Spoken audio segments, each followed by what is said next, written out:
Hi, everyone. Welcome to our event, our panel today. I am super excited to be here and share with you. You know, sometimes you have something that you're looking forward to all day long. You sort of have a pit in your stomach because you're just like, it's going to happen. It's going to happen. Well, that was me. This is the panel today. And what really is exciting is the fact that it is a live debate.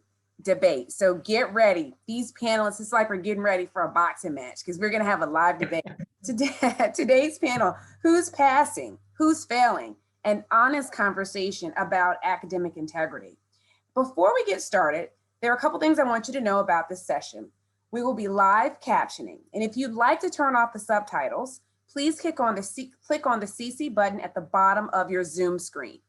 Okay, I just want to repeat that. You can turn this off if you don't want it. Just click on the CC button at the bottom of your Zoom screen. So to kick us off, who am I? Who is this person that's so excited? My name is Kelly Richmond Pope. I am a lifelong learner and a lifelong educator. I'm an accounting professor at DePaul University in Chicago. And I realized a long time ago, probably around 7 years old, that I liked teaching. When I started teaching my dolls, I would line them up and start teaching. That's when I knew I really liked to teach people. So I'm happy to be here. I am your moderator today for this debate. And so I, again, want to welcome you to Who's Passing, Who's Failing, an honest conversation about academic integrity. And so you should feel a little uncomfortable about what you're going to hear. And we want you to feel that way. We want you to just be engaged with what you're going to hear from our panelists today. So here's the format of how we'll hold our conversation.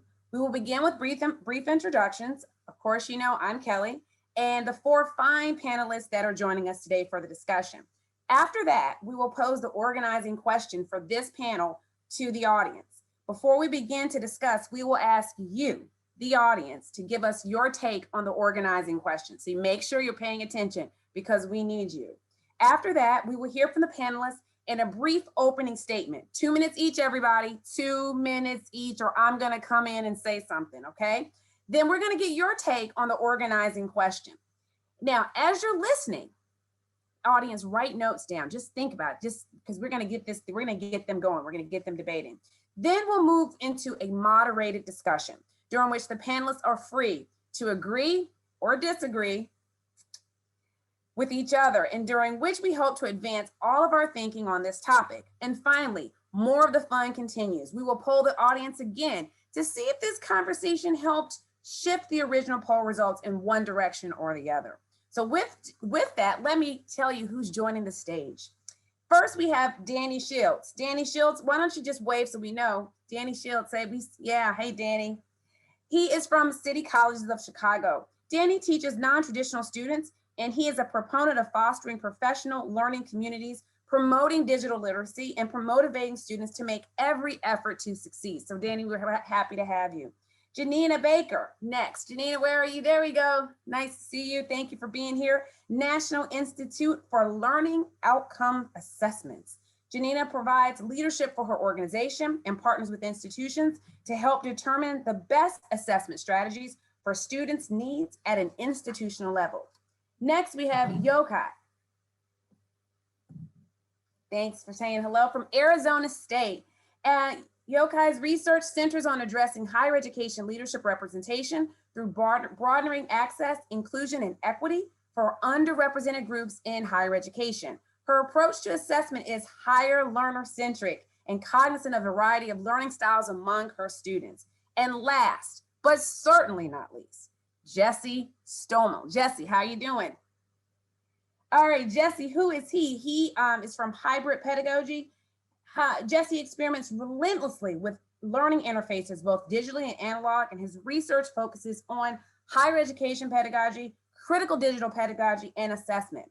I am so excited to hear what each of these panelists have to say about our topic for today. But first, let me ask you, the audience, may we please launch our first poll question, our first poll organizing question.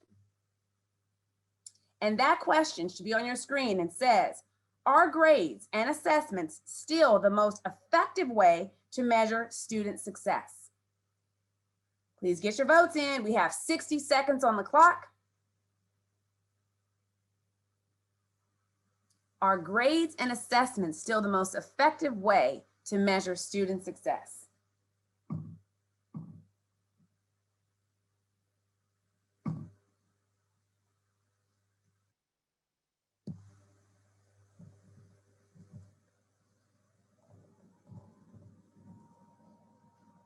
Oh, I see the chat we have some good conversation going on in the chat. Let's make sure we get our votes in. Let's get our votes in. We're voting on the poll. Again, are grades and assessment still the most effective way to measure student success? Looks like we're getting them in. Most of the votes are in.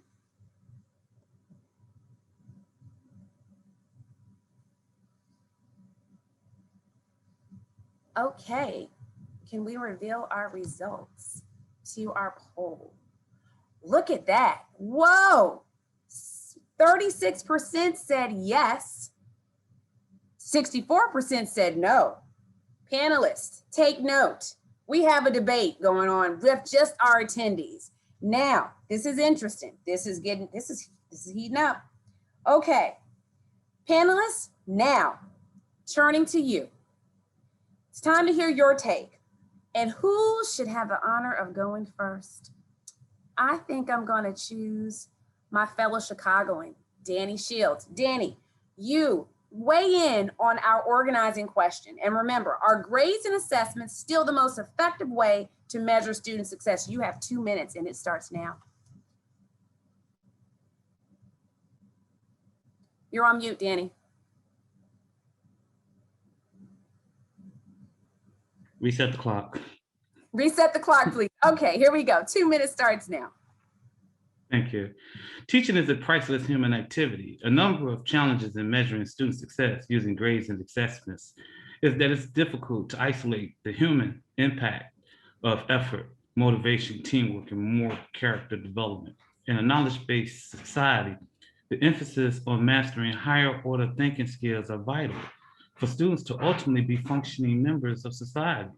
Also, grades and assessments do not focus on holistic development that addresses the student's intellectual, emotional, social, ethical, physical, and spiritual growth within a curriculum. I teach computer information systems for students obtaining associate's degrees. Also, I teach math and adult education in addition to professional development and continuing education. As a result, there are 3 different approaches in respect to the programs that I teach. Competency-based development using lab simulations to provide opportunities for repetition. Prior learning assessments are great for evaluating skills and knowledge acquired outside of the classroom for the purpose of recognizing competencies against a given set of standards. And then portfolio-based assessments measuring students' progress based on projects, presentations, papers collected over time, which provides a multidimensional pictures of students' performance. Ultimately, I would like to look at 3 elements in how I determine the use of grades and assessments. 1, basic skills, building competencies and masteries through the learning process. 2, understanding, grasping the big ideas, being able to conceptualize. And lastly, long-term transfer, applying what has been learned in new situations. Thank you. All right, Danny, thank you for that those opening remarks. I was taking some notes and I reacted to a couple things. Attendees do know that you can post your questions using the Q&A function. So using the Q&A function, okay? So I will take a look at that box in a minute. So just make sure if you have a question, if someone says something, let's bring it up there. Okay, I wish I had a wheel, you know, then it would just stop at somebody's name. Who should be next? Gianina, let's hear from you. Welcome to the stage and your 2 minutes starts now. Good afternoon. I need to add some nuances to that organizing question in order to give an answer. However, I'll just start by saying it depends. NALOA is a research and resource development organization dedicated to documenting, advocating, and facilitating the systematic use of learning outcomes assessment to improve student learning. We expanded the term of assessment to encompass assessment of student learning. Assessment of student learning to us involves the systematic collection, review, and use of information about educational programs, courses, experiences, all undertaken for the purpose of improving student learning and development. It doesn't mean testing or grading only. We consider it as a discipline and a scholarship, and it's not only done because someone said we had to. Thus, we don't so much concern ourselves with student success as we do with student learning. Some questions and comments that I have with the organizing question. How are assessments being defined? We don't seem to be defining it in the same way. I deduce it down to, in this question, to test, and that for me is limiting. To the word still, this implies that we've been doing it all along and that it's worked. How does one measure student success? Does student success equate to the common retention graduation metrics? Then what about the learning? The question mentions student success, but where does student learning fit in? Most effective or most used? Without something to move to, grades and assessments will still be the most commonly used, and faculty are trained in subject matter, not assessment of student learning. Thus, professional development is often used to understand how it can be effective. That said, there has been scholarship and research over the past couple of decades that are consequential to assessment of student learning and working toward more effective use of assessment. The recognition of the importance of authentic assessment and alternative means of demonstrations of learning, acknowledging and defining the relationship between equity and assessment, and recognizing that learning happens both in and out of the classroom.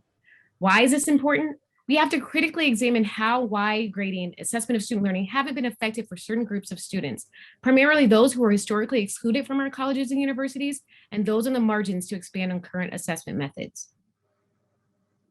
I was wondering if I was going to have to interrupt. You did it. You did a good job. Thank you for adding. Thank you so much. Okay, on the wheel, I'm spinning my wheel. My wheel stops at Jesse. Jesse, let's hear your thoughts on the organizing question. Do you need me to repeat the question? Nope, I'm all right. I'm good. Your 2 minutes starts now. So I research assessment, and I often find myself in conversations about assessment, academic integrity, grades, testing, outcomes. And what I usually find myself wanting to focus the conversation on is issues of equity, the culture of suspicion that we create in education towards students, and the importance of developing trust. So I hope that that can be a component of our discussion today. Many of our assessment mechanisms in higher education don't assess what we say that we value most. If you take a look at some of the mission statements from some of our institutions, you won't find things like, we pit students and teachers against one another. We rank students in fiercely competitive ways. We measure output with little concern for the learning process. We demean student work by crudely quantifying it. We start from a place of deep suspicion of students. We assess in ways that reinforce bias against marginalized students. And yet I want to share a little bit of data in my time here that suggests that, in fact, when we do standardized quantitative assessment, we're often measuring something that we don't intend to be measuring. Sharma and Carr write food insecurity in the piece, Food Insecurity and Standardized Test Scores. Food insecurity is a significant factor in determining the average math SAT score. An increase in food insecurity lowers the student's math SAT score. So what we're actually testing for is the likelihood of food insecurity in that case. Ozturk et al. Found that students perform more poorly on exams when they are several weeks removed from receiving food stamp benefits. So it's not just whether or not they're food insecure, but how far they're removed from having received their benefits. Heisel et al. Writes, children displayed a statistically significant increase in cortisol level in anticipation of high stakes testing. So another thing that we're often testing for is the level of stress and anxiety. And oftentimes the measures we take to assure academic integrity reinforce that stress and anxiety. Thank you. Ooh-wee. Jesse, drop some nuggets for this upcoming debate. Well, okay, it's you. You're the last one. And so let's, your 2 minutes is about to start. Bring it home for us, okay? Sounds good. So I'm actually a hard yes. We still need assessments and grading. If the purpose of education is to give people the things they need in order to develop into members of society to contribute and navigate in that space, and if effective is defined as fulfilling a desired function to arrive at that desired outcome, then yes, grades and assessment are still the most effective measure for now. Assessments, including grades, help the teacher determine what to teach, how to teach, and in the end, how effectively they taught it. And then grading serves as a means for the educator to measure a student's grasp and understanding of content relative to the established learning outcomes required to obtain mastery of a topic. Grades also serve, unfortunately, in the capitalist society that we function in, as a signal to those outside of an individual educator's learning environment that a student has mastered the content in a way that can be used, or that they can use it to engage in other tasks and solve problems. However, the caveat being both should always consider equity and should not be used as a culling system to disenfranchise students whose learning styles may not align with the test-taking/assessment format used. In the same way that we pay attention to learning styles when we're thinking about how to educate our students, we also need to be adaptive in the same thing with the assessment and grading component. Ultimately, grades ought to be used as a way for the educator to assess where a student is in their understanding, where they might need more support, using a variety of methods. In the absence of alternative, universally accepted stamps of mastery, grades still remain the most effective universal measure for now. Okay, we've heard from all of our panelists, and I want to do a wrap up.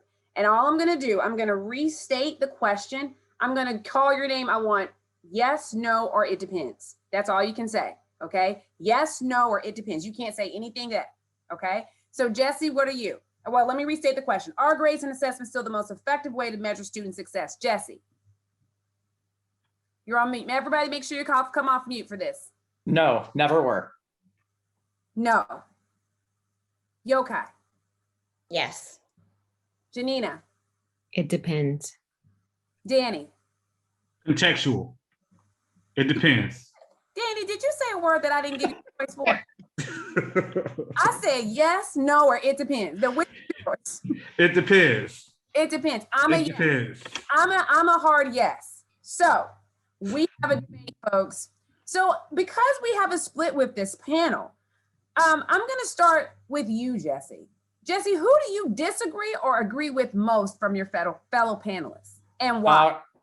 I would say that I agree with Gianina the most, although, there's parts that I agree and disagree with everything that everyone has said, and really smart people that I'm happy to talk to today.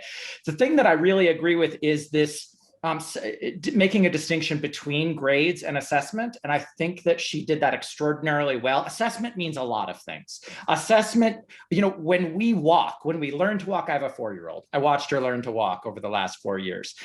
Every time she puts one foot on the ground, she's assessing. She's assessing how good the ground can support her foot underneath it. There's all kinds of things that she's weighing. And she's also getting feedback from her environment, getting feedback from me, giving herself feedback. And we absolutely need all of those things and to have conversations about all of those things within higher education. So we can't throw the baby out, the 4-year-old out with the bathwater, so to speak, by saying that we should get rid of grades and assessments all at once. There are particular kinds of assessments I would be rid of. Who did you disagree with most? Oh gosh. I think I disagreed with Yeukai, although there's a piece of what she said that I really agree with, which is that the not yet part that she said, I think is exactly right, because our systems are so, like grades and assessment are so packed into our system that we can't just say, oh, we're not going to grade anymore, because our entire systems are built around these. They're structured. They are in the architecture. They're in the bones of our educational structures. So in some ways, I absolutely agree with her not yet, but the part I would disagree with is I would say, why not tomorrow? And why can't we start working towards that right now? But in some ways, I know what she thinks well enough to know that she probably ultimately agrees with, let's start working towards that as quickly as we can. So we're going to move over to you, Janina. I see your head just moving. You have something to say. My question to you is, who did you agree with most and disagree with most? My counseling background for you. I'm always steady, encouraging. Yes, always. I would say in very much similar ways, I agreed with Jesse in that grades, I want to say no to the question, right? It's the assessment piece that makes me stick around to the it depends piece of things. I think that you are absolutely right. When I even think, and I sit on our local school board, and as we move, as in K-12, as we try to even move from letter grades to the standards-based grading, we haven't communicated to parents what it actually means. Our students don't even know what it means, and they almost always request for it to be translated. So you can tell me what exceeding or met, like it's on my report card, but what is that? What grade is that, right? We're almost waiting for colleges and universities to change their practices. And I think someone even mentioned in the chat, right, that SATs and ACTs are being less required for our students. So if we are starting to move to that, perhaps grades don't mean as much as they did before. And we can actually use standards-based grading as the way to move forward.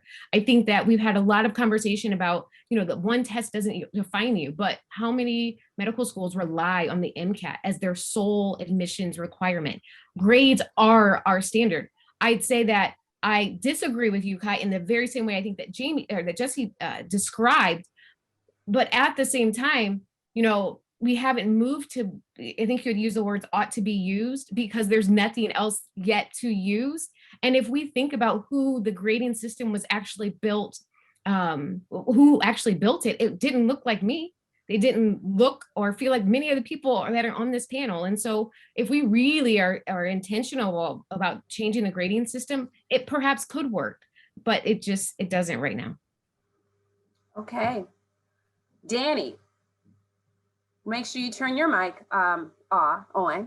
Who did you agree with and disagree with the most? Well, let me talk about the disagreement first. All right, take it on first. I love my colleague Jesse.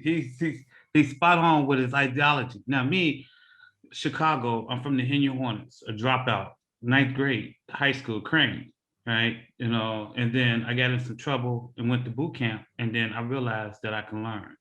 And it took me 3 times to pass the GED exam, but that communicated that I was worth learning.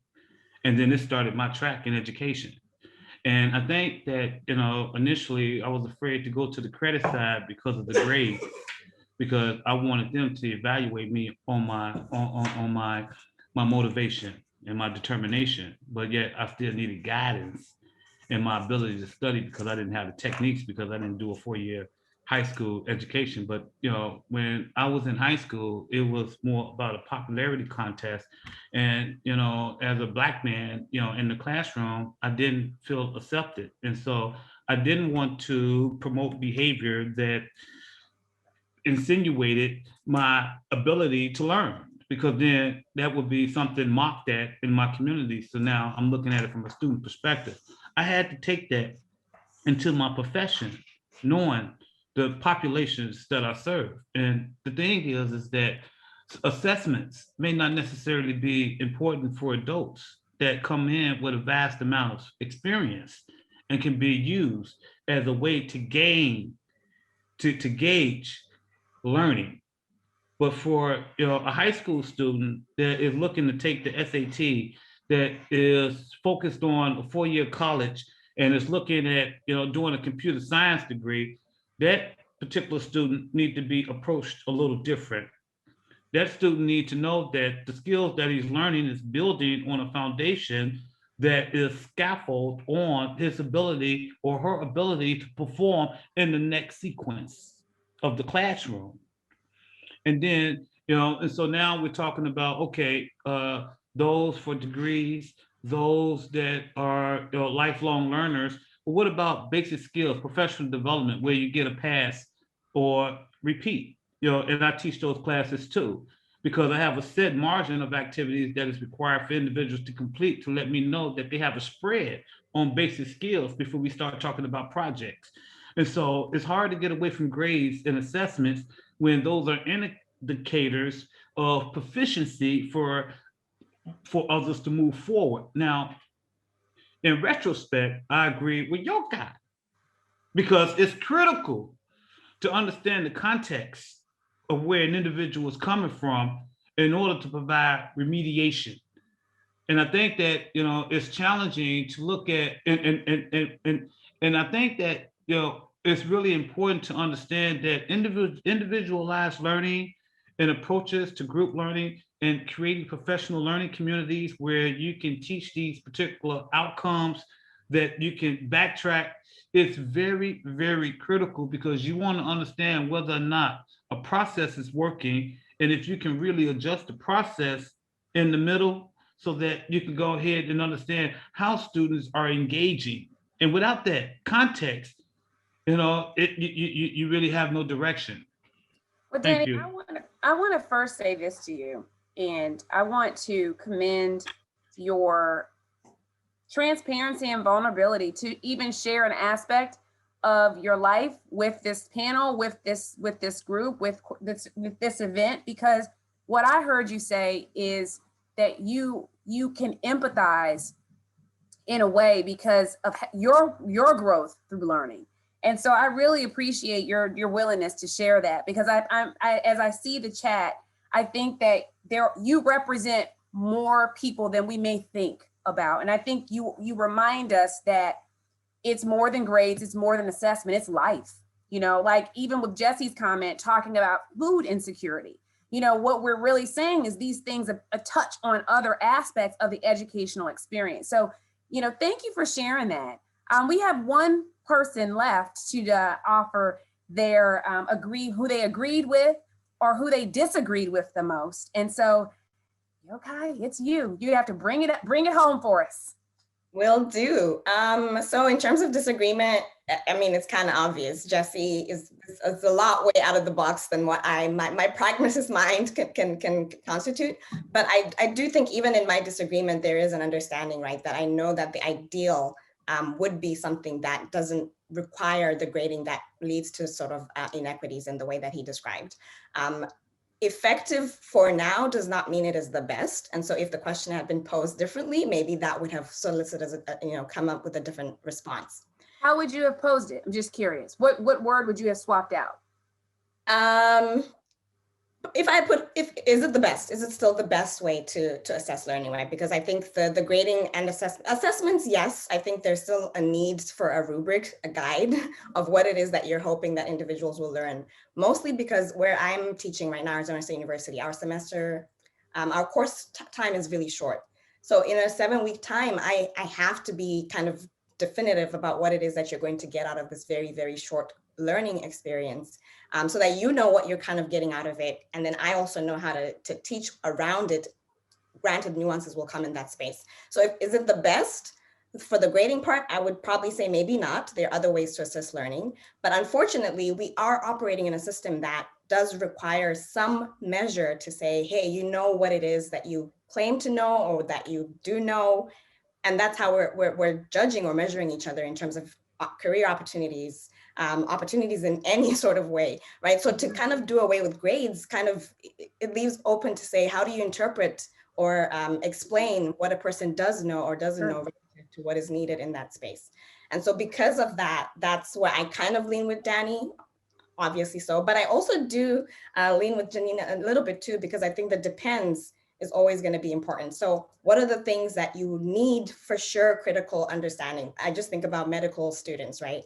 You have to know certain things because people's lives literally are at stake if you do not know those things. So there's certain elements where that is a requirement, where others maybe the need to know things so definitively might be great because there's more of a subjective component that's allowed to be brought into knowledge dissemination in that space. So in that sense, my disagree, Jesse, all my love, but no. But then Danny and Janina, I think there's the components of what they said that I completely agree with. Well, and like I added to you all, I'm a yes, but my yes probably comes from my training being an accountant, because my whole world is a number. Everything is a number. Everything can be measured or has to be measured. You know, that's how we're trained. So that's probably where my yes comes from. But when I think about going beyond that, if you think about education has become scalable, and being able to pinpoint it in a way to a grade is our ability to scale.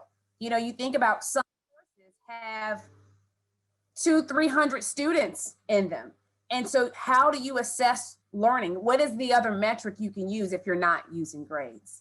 I want to ask you all a personal experience. Have you ever found yourself in the situation where you have a situation like Danny described, how his story is? You have this student that is committed and is working hard, but they just don't have the grade, and you have to fail them because that's what the structure is. It's A, B, C, D, E, F. You know, you have to fail them, but you know that their commitment and their passion has been there. Or to Jesse's comment, they're struggling with something outside of that course that is bringing that grade down. Have you ever found yourself in that situation where your back is against the wall of you don't want to downgrade or give this person this grade because you know it doesn't measure their desire and their passion? Has that ever happened to anybody on the panel? If so, who'd like to take that on? I'd like to take that on first. I just had that experience. I had an experience where a student, very bright, and something was not right. And so I was willing to work with the student. So I continually to work with the student, and then the student started taking my kindness for weakness. And then, you know, towards midterm, you know, I communicated that, you know, unfortunately, I think that you're at a C in the class, and that's what I'll be able to give you. And so the student wasn't satisfied with that. The student took it to the VP of academics. Then she took it to the president, and then took it to the chair. And then I had to be mentored on how to actually work through this process. And ultimately, at the end, my grade book was solidified. I had a one-on-one conference with her and the student and the VP and the dean, just to communicate that the thing was not about it wasn't about the grade. After I did the grade book, I realized that the student didn't even have enough to pass the class. But it wasn't even about her passing the class. Even though I communicated that the student didn't have enough work to move forward in the class, the student demanded an A. And that if I didn't give the student an A, they was going to take it up the chain. And I approved and recommended the student to take it up the chain because I knew how I am in the classroom. Now, if the student motivation and work and circumstances avail them to be in the classroom, then you take the C and then show me that you can do the back work and move forward effectively, and then I will graduate you, but this is all about integrity. So now you want me to be threatened with a complaint to my superior because you want me to give you a grade that you didn't earn. Okay, we moved forward. It played out well, but it could not. But ultimately, this is a situation I don't want to experience. This makes me uncomfortable with academic freedom and academic integrity in the classroom when students think that they have the power to go ahead and chastise me and for work that they didn't do. And this is a danger to the educational system.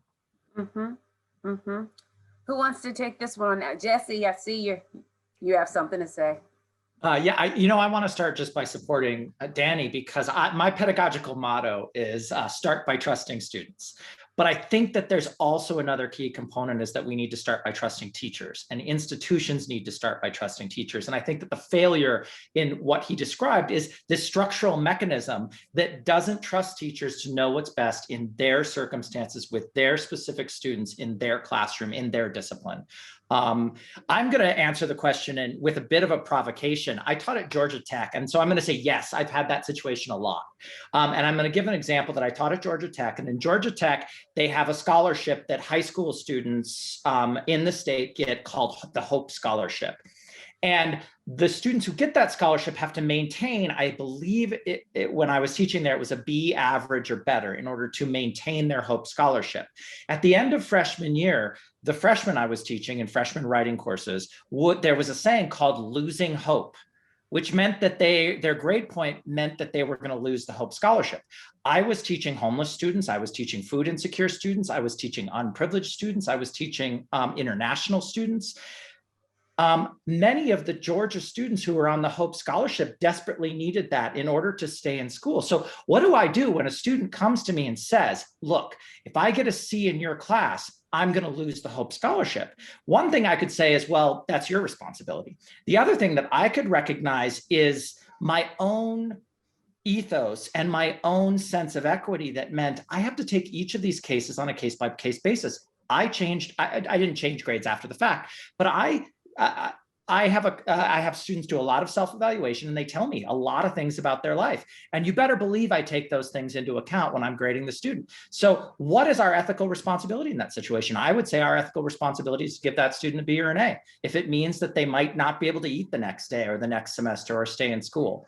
And so I think that we need to be weighing sort of the entirety. I hear people talk a lot about fairness when it comes to integrity and grades.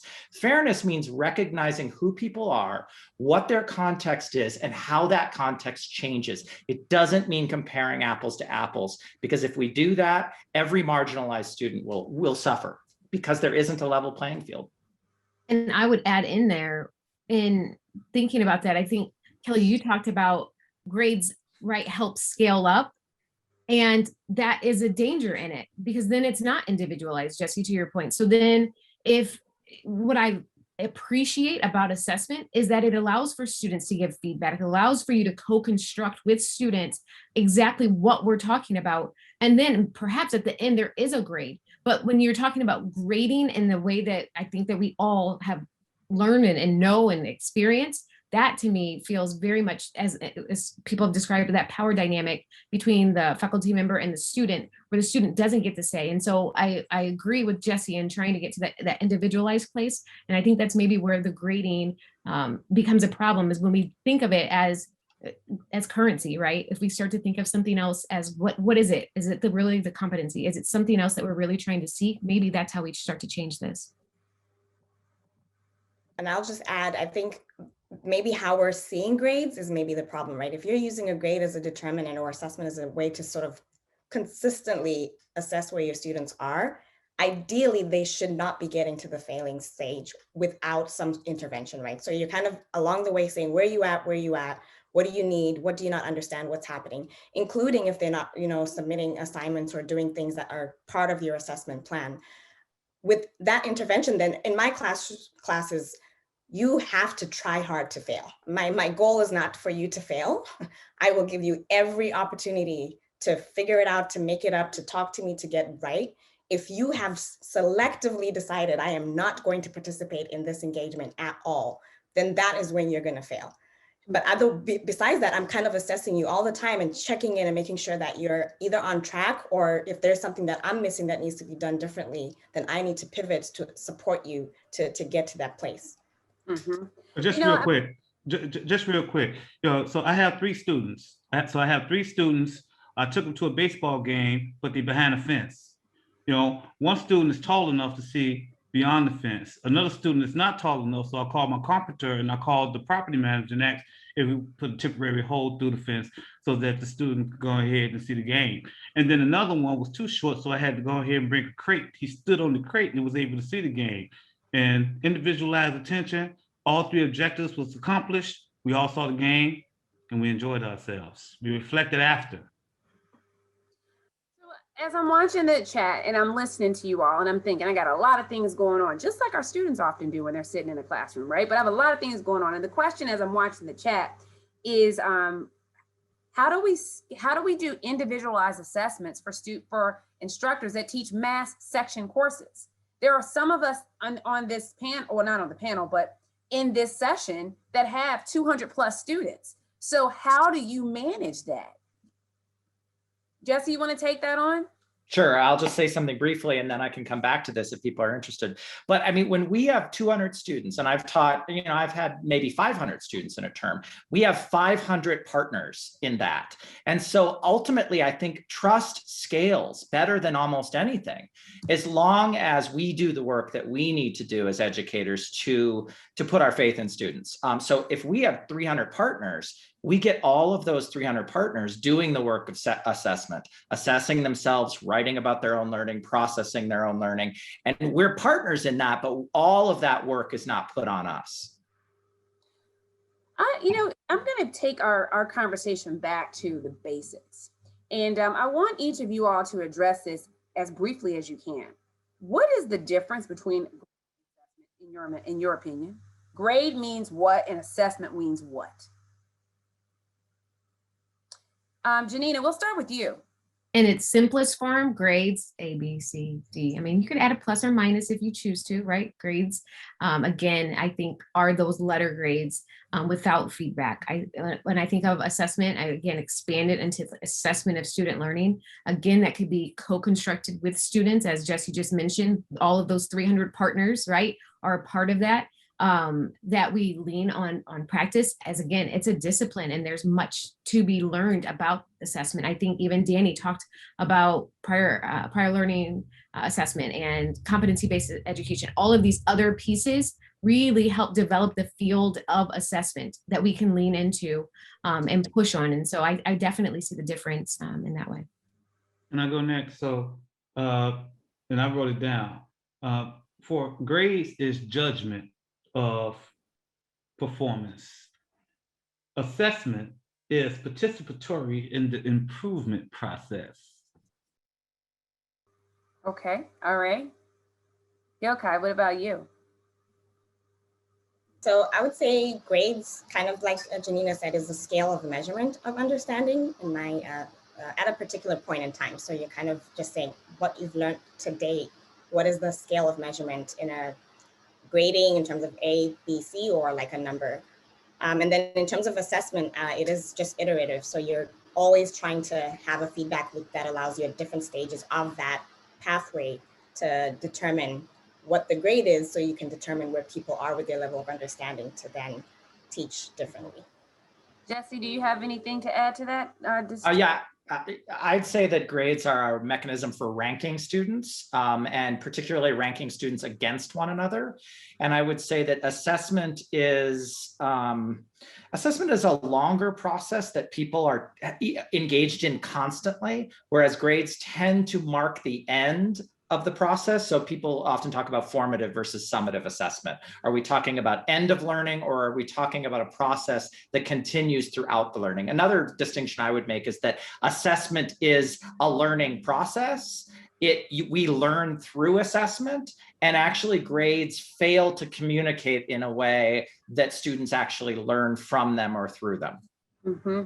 I'm just seeing in the chat, someone said no one earns a grade, they earn learning. I think it was Kevin. It's moving fast, but I thought that was really a powerful statement. You know, when I think about the difference between grade and assessment, I really think about the timing aspect of it. You know, assessment is a long-term kind of a relationship between student and instructor, and a grade is the endpoint. You know, and so it's a timing issue. And I think what's interesting that's happening in the chat is really the way the job market evaluates the end result or end product of student. We haven't talked about that, but I think someone in the chat said that the employer has to rank order hundreds of thousands of applicants. So if we don't offer a way for them to do that, how do they do that? And so perhaps a lot of what happens in the classroom is really dictated by what is happening in the job market, and how fair or unfair that is, we don't have control. But I see Yeukai shaking her head. I think her head's gonna fall off. She's shaking her head so much. So we want to hear from you. What do you have to say? No, I completely agree. I think we are, if you are thinking of the purpose of education, I think that's where fundamentally things are determined, right? If as educators, our moral option, right, is like, we really want people to just, you know, develop as individuals, expand their, you know, understanding of the world and themselves. That's one thing. But then what are they doing after they leave? They're going into an environment that is kind of requiring productivity in a certain way.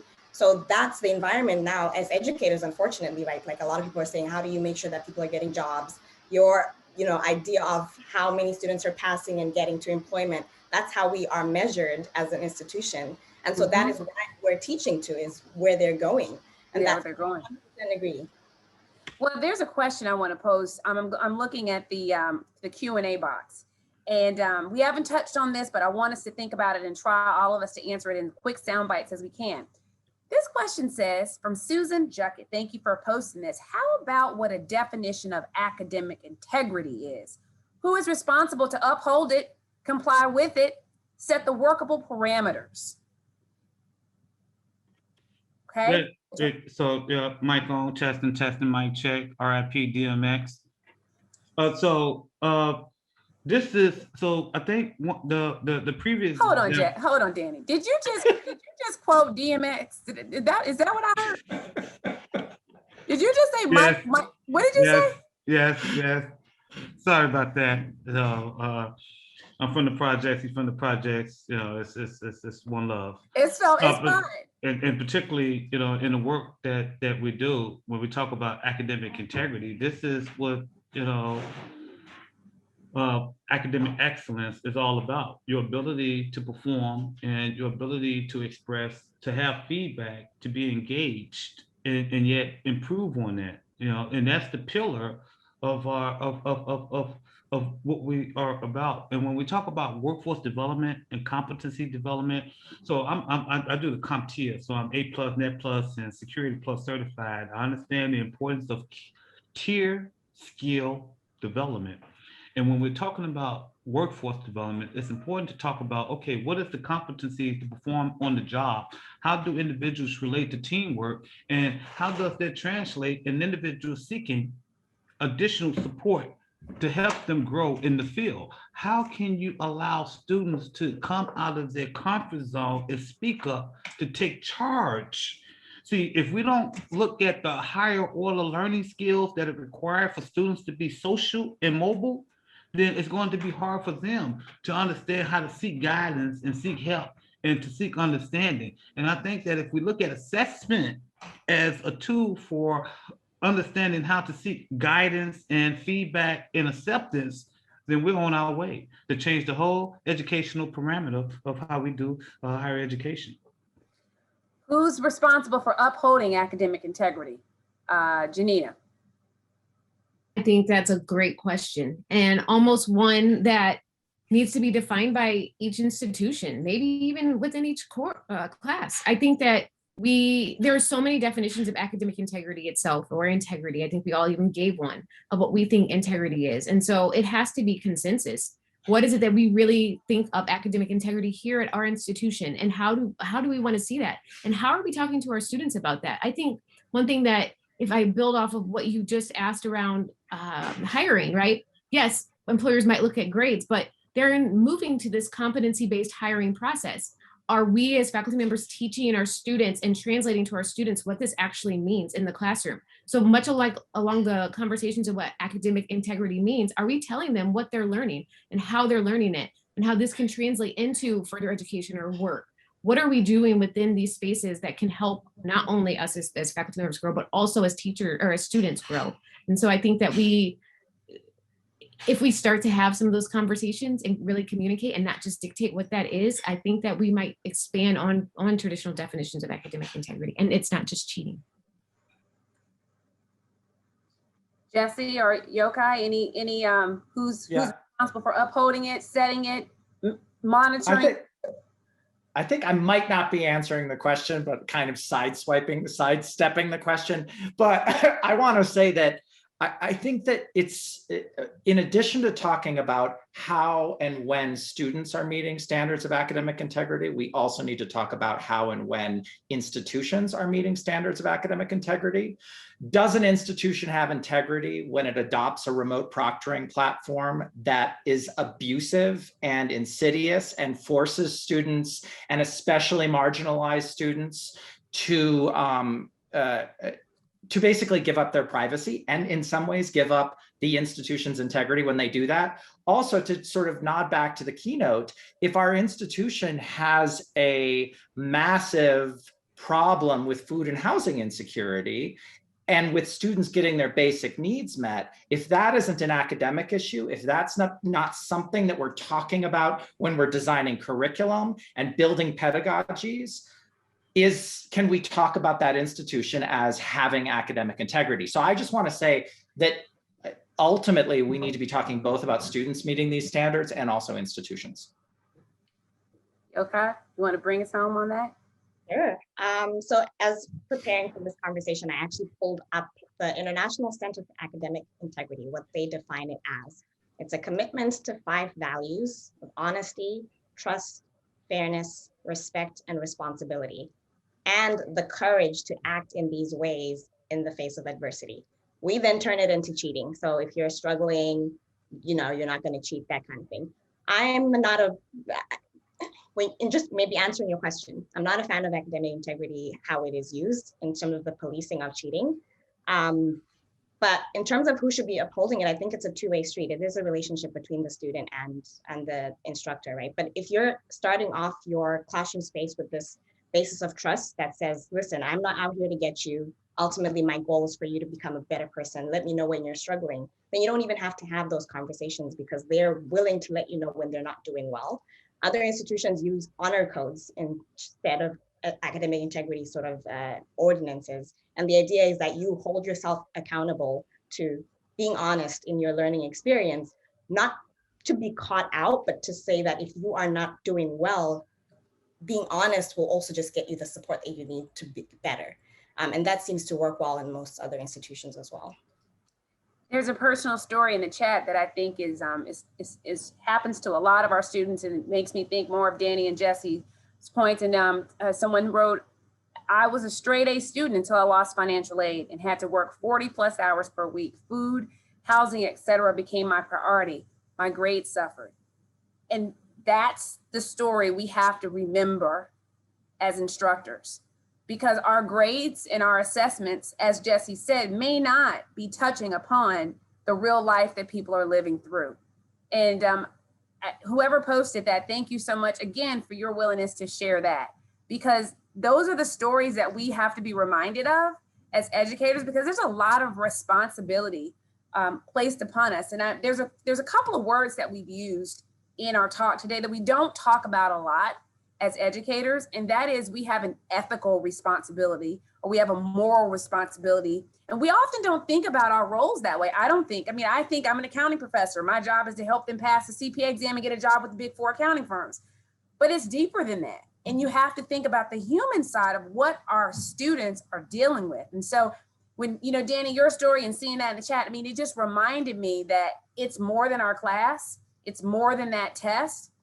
And it really, the topic of this title of who's passing, who's failing, I take it personally, who's passing in terms of, am I failing at something? It's a self-reflective moment. It's not just focus the light on the student, but it's also focusing the light on the educator. And I was wondering if you all had that same type of response when you saw who's failing, who's passing, am I failing, am I passing? How am I being effective as an educator?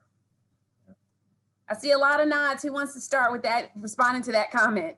I'll start. I think in all transparency, when I read it, I definitely wasn't self-reflecting, right? It was like, let me think about the students.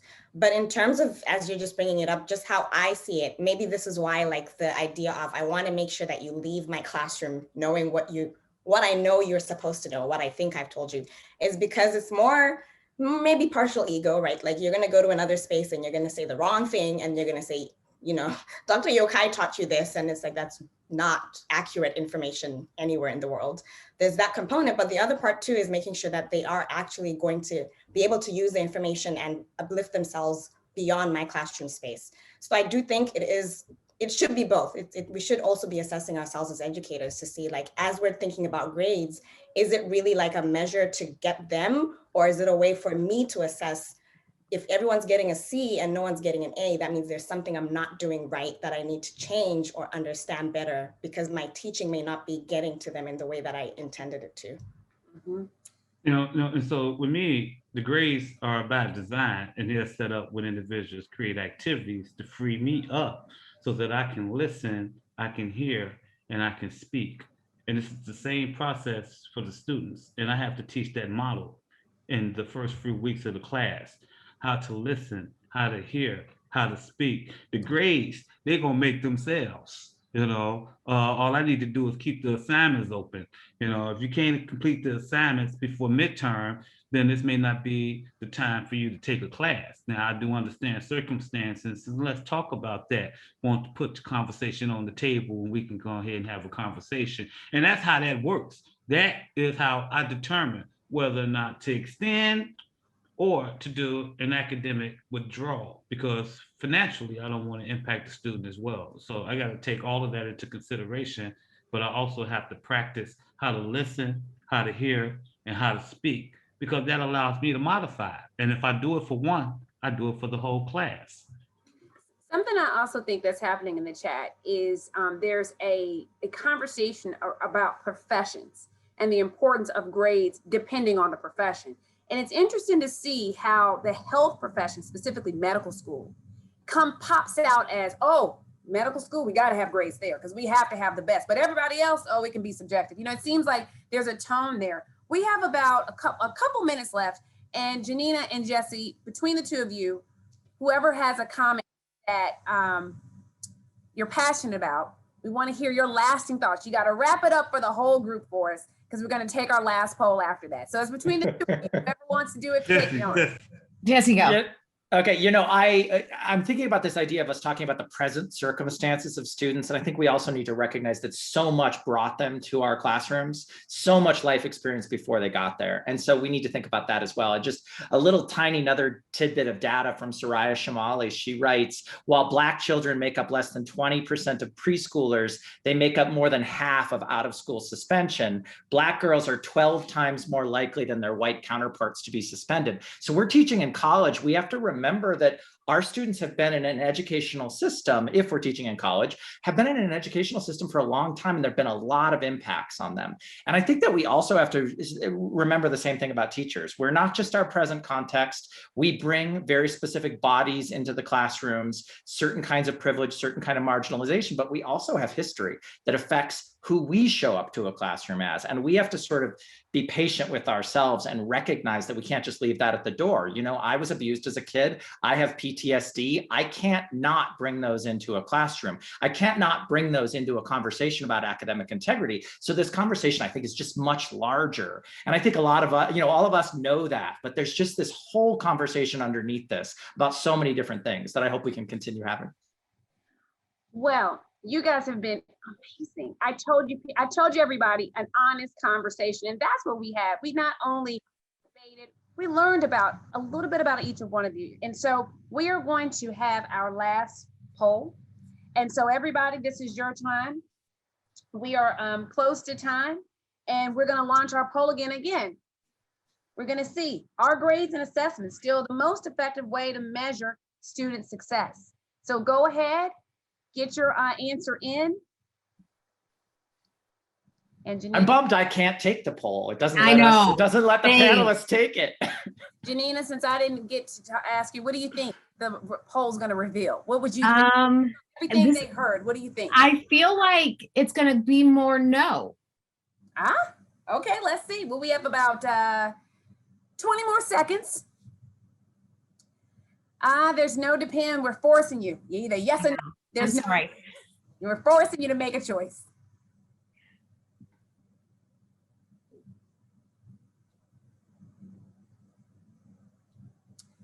Okay, about 10 more seconds left. We're gonna see, Janina, if you are right. If you are right, has it changed? You think it has, right? One thing that stuck with me is Danny's point, right? How grades almost validated him. And so that's something that I'll continue to ponder with for a while. So thank you, Danny, for sharing. Okay, thank you. Okay, let's see our results. Let's see our results. We've had some changes. Now, this is a panel full of researchers, so we're probably all going to say, okay, I want the data. I want to see if I can compare pre and post and make sure the same person is voting. But, we're gonna take it that there has been a change in the group. Okay? There's been a shift in the group. And so I think that these kind of conversations are important. I think also it's important to bring your story. We've heard, Jesse, you shared yours, Danny, you shared yours. And I think we need to do that because it allows us to empathize even when we're listening. And it shapes the way that we vote and how we move forward in society. So thank you all for your thought leadership, for your energy, for your participation, for your time. There's a lot of nuggets here. And for all the panelists for all the attendees who stayed with us, the chat was on fire. It was amazing. So panelists, you've got to get a copy of this chat and just read the impact of what was happening based on the comments that you were saying, because you really made a difference. Of course, Hero, thank you for this opportunity to moderate and meet these amazing people.